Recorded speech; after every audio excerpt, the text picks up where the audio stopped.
నమస్కారం, welcome to గాంధీవం the ఆరో ఆఫ్ ట్రూ.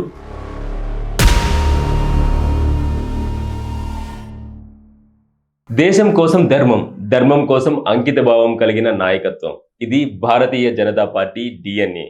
దశాబ్దాలుగా ఎందరో మహానుభావులు త్యాగాలతో, కార్యకర్తల రక్తంతో నిర్మితమైన ఈ మహావృక్షానికి నేడు ఒక సరికొత్త చిగురు ఆశలు పోస్తోంది.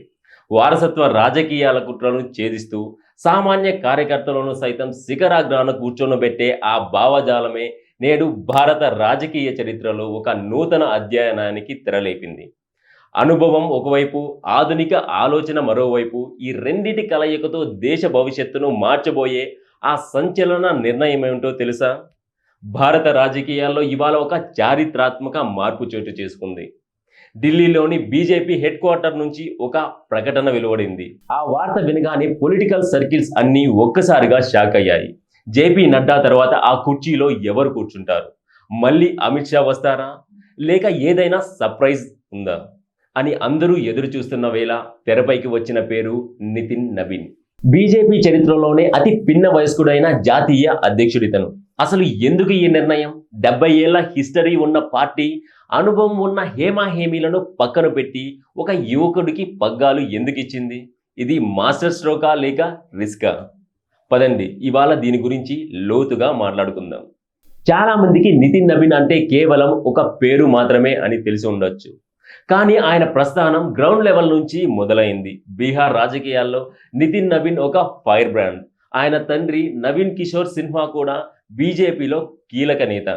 కానీ నితిన్కి ఈ పదవి వారసత్వంగా రాలేదు. భారతీయ జనతా మోర్చాలో సాధన కార్యకర్తగా ప్రయాణం మొదలుపెట్టి బీహార్లో ఎమ్మెల్యేగా గెలిచి ఆపై మంత్రిగా పనిచేశారు. ముఖ్యంగా ఛత్తీస్గఢ్ అసెంబ్లీ ఎన్నికల్లో బీజేపీ అనూహ్య విజయం సాధించడంలో రాష్ట్ర ఇన్ఛార్జిగా నితిన్ పోషించిన పాత్ర అమిత్ షా, మోదీ దృష్టిని ఆకర్షించింది.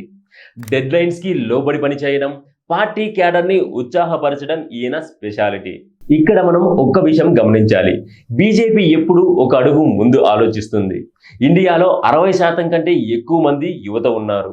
వాళ్ళతో కనెక్ట్ అవ్వాలంటే ఒక యువ నాయకుడు అవసరమని పార్టీ గుర్తించింది.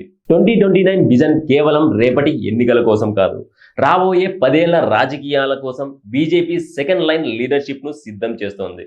ప్రతిపక్షాల్లో వారసత్వ రాజకీయాలు నడుస్తుంటే ఇక్కడ ఒక సాధారణ కార్యకర్త దేశంలోనే అతిపెద్ద పార్టీకి ప్రెసిడెంట్ అవ్వగలడని బీజేపీ నిరూపించింది. ఇది కాంగ్రెస్ లాంటి పార్టీలకు గట్టి కౌంటర్. అయితే కిరీటం దక్కినంత మాత్రాన అది పూలబాట కాదు, అది ముళ్ళబాట. నితిన్ నబీన్ ముందు 3 ప్రధాన సవాళ్లు ఉన్నాయి. మొదట, సీనియర్ల మేనేజ్మెంట్. పార్టీలో తనకంటే 30 ఏళ్లు పెద్దవారైన నేతలు ఉన్నారు. వాళ్ళను గౌరవిస్తూనే తన నిర్ణయాలను అమలు చేసుకోవడం ఒక పెద్ద టాస్క్. ఇక రెండవది, రాబోయే అసెంబ్లీ ఎన్నికలు. రాబోయే 2 ఏళ్లలో కీలకమైన రాష్ట్రాల్లో ఎన్నికలు ఉన్నాయి. అక్కడ పార్టీని గెలిపిస్తేనే నితిన్ సమర్థతకు స్టాంప్ పడుతుంది. ఇక మూడవది, మోదీ షా వారసత్వం. మోదీ ఇమేజ్కి ఏమాత్రం తగ్గకుండా పార్టీ మెకానిజంను రన్ చేయడం, క్యాడర్లో అదే జోష్ను మెయింటైన్ చేయడం అత్యంత ముఖ్యం. నితిన్ నబీన్ నియామకం అనేది భారత రాజకీయాల్లో ఒక న్యూ ఎరాకి సంకేతం. ఒకప్పుడు రాజకీయాలంటే 60 ఏళ్లు దాటిన వాళ్ళకి సొంతం అనుకునే రోజులు పోయాయి. యంగ్ అండ్ డైనమిక్ లీడర్షిప్ వైపు దేశం అడుగులేస్తోంది.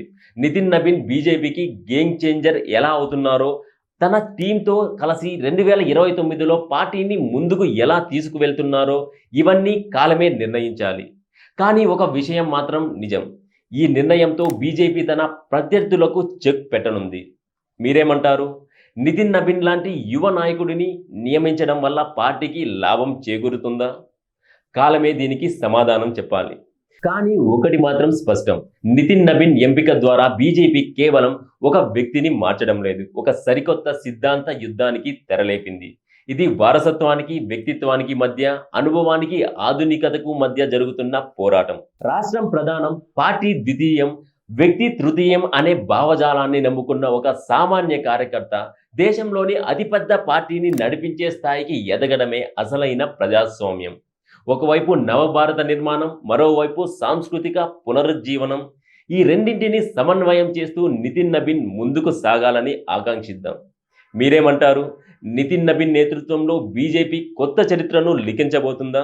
ఈ మార్పు దేశ రాజకీయాలపై ఎలాంటి ప్రభావం చూపుతుంది? మీ అభిప్రాయాలను కింద కామెంట్ రూపంలో తెలియజేయండి. ధర్మం కోసం, దేశం కోసం మనమంతా ఒక్కటిగా నిలుద్దాం. ఆసక్తికరమైన రాజకీయ విశ్లేషణల కోసం మన ఛానల్ని సబ్స్క్రైబ్ చేసుకోవడం మర్చిపోకండి. జై హింద్. భారత్ మాతాకి జై.